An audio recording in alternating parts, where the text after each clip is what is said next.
This is the potential environmental nuclear bomb that is spreading Salt Lake. Sources.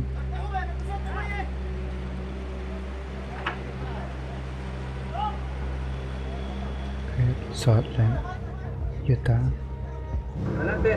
¿Por dónde vas? UT, other segment. ¿Qué se mira, güey? ¿Cómo está para allá?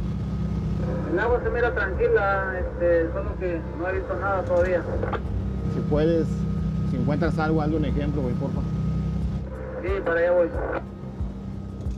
Between the months of October and January, people like Omar Martinez head out on Utah's Great Salt Lake nearly every day to collect millions of pounds of brine shrimp eggs, which are sold as food to commercial fisheries around the world. It's 7 in the morning, it's freezing cold. This is the last day of their season to make any money. This all used to be lake. They had to dig this trench just to get out to the main part of the lake to do their jobs. So this season, has it been like other seasons? No. What's different? The water, the level. Yeah. The first Water obstacle level, that I we see. faced was to get out. You couldn't even get out of the harbor because the lake had dried up. See all that sand on the right side? So dried up, I We'll guess. dig them out so we can make deeper. Brine shrimping is big business in Utah. What we know as sea monkeys are actually microscopic crustaceans that produce tons of eggs each season. Harvesting companies bring in $60 million a year by collecting the eggs that float to the surface.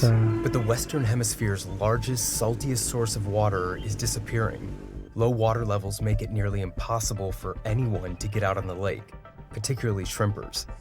Where there used to be water, now is rocks. That's something that you can notice right away. The lake is drying out.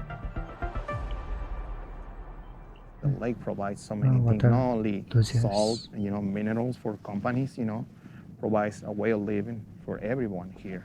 Are you worried? Yeah, I'm worried because I love this place.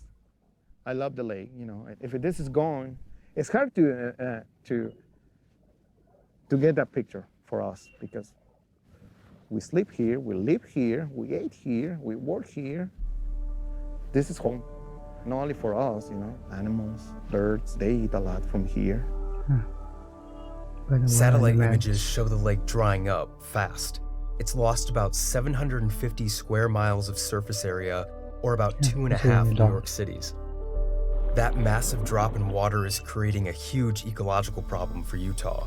Toxic sediment laced with arsenic and lead is sucked up from the exposed lake bed, forming dust clouds that worsen air quality and could lead to increased rates of asthma and cancer.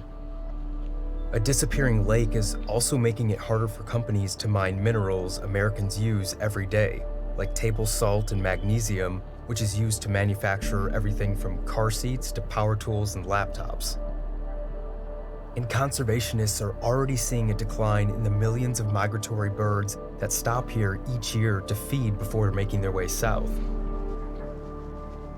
But brine shrimpers like Jeff Larson have seen this coming for years.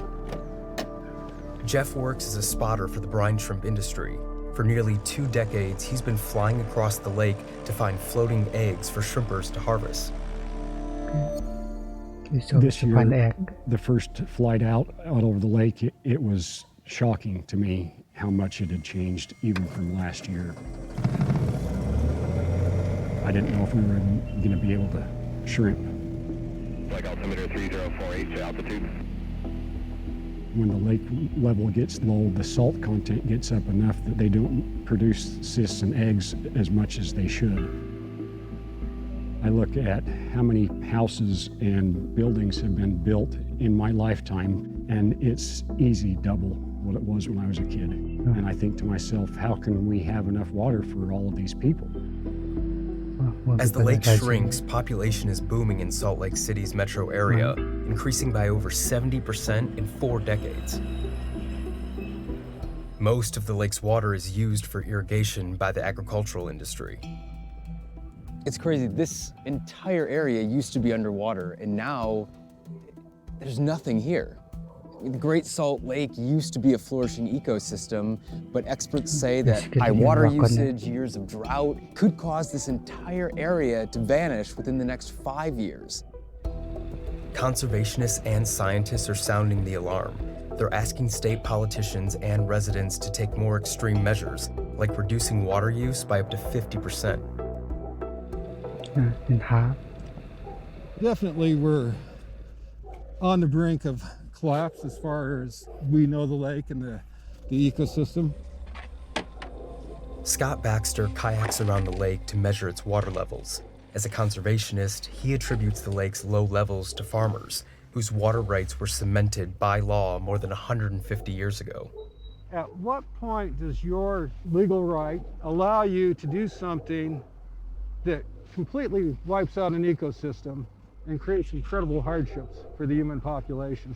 We've siphoned off too much water from the tributaries for agriculture, and government officials that manage the water and the agriculturists just kept pushing forward because they didn't want to give up what they had. Is it fair to say that the farmers are the most responsible for what's happened? Farmers have consumed the most water, without question. The biggest opportunity to save water fast is changing agriculture. The way Western water laws work is that whoever claimed the water first has the right to use it first today. Some of the earliest settlers in Utah were farmers, and so they claim the majority of the water. To stop the lake from disappearing, some longtime farmers like Joel Ferry have developed systems to return some of their water back to the lake. So I'm actually going to go pull boards on other spillways to spill it into this main channel. So this is going to rise up. The system is set up so that excess water runs off into rivers that feed into the Great Salt Lake. Joel's not just a rancher. He was also appointed by the governor to head Utah's Department of Natural Resources, combining what might seem like two opposing positions. A lot of people point the finger at the farmers. They're the reason that the Great Salt Lake is in the shape that it's in today. Is that accurate? Human diversion, so people diverting water from the lake, is the majority of the reason of the drop of the lake elevation. And a majority of that is coming from agriculture. One of the fundamental policies of this Western water law is the idea of forfeiture. Use it or lose it. If you don't use your water, you will lose it. You're going to forfeit it. You have this disincentive. Or it's an incentive to use it all in any way you possibly can, or you lose it. So it's an incentive to not conserve, right? It's an incentive to use every bit.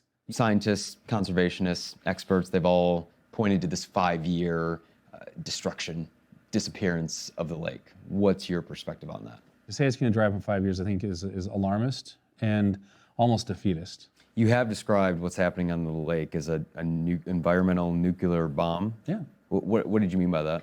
Well, what I said was it was a potential environmental nuclear bomb. If we don't take action and we don't make the investment, we're in trouble. We invested over $500 million into that lake last year. We're going to do the same this year in conservation and in improvements to the ecosystem of the lake. But is it all too little, too late? I am very optimistic that the efforts that we're making are going to save the Great Salt Lake. Even so, it's a last-ditch effort to reverse decades of catastrophic human impact. You know, I always thought the lake was invincible. We've thrown everything at it we can. You know, we have mining on it, sewage gets treated and put in the lake. You can't be worse to the lake than we have, and the lake's doing well. And when I saw this, I realized, you know, the lake is in jeopardy. This lake really could die. The lake as we know it could die, and that's what's happening. In this video and what's the solution to this is seems to be drying up very quickly. Yeah, I'm to develop this video.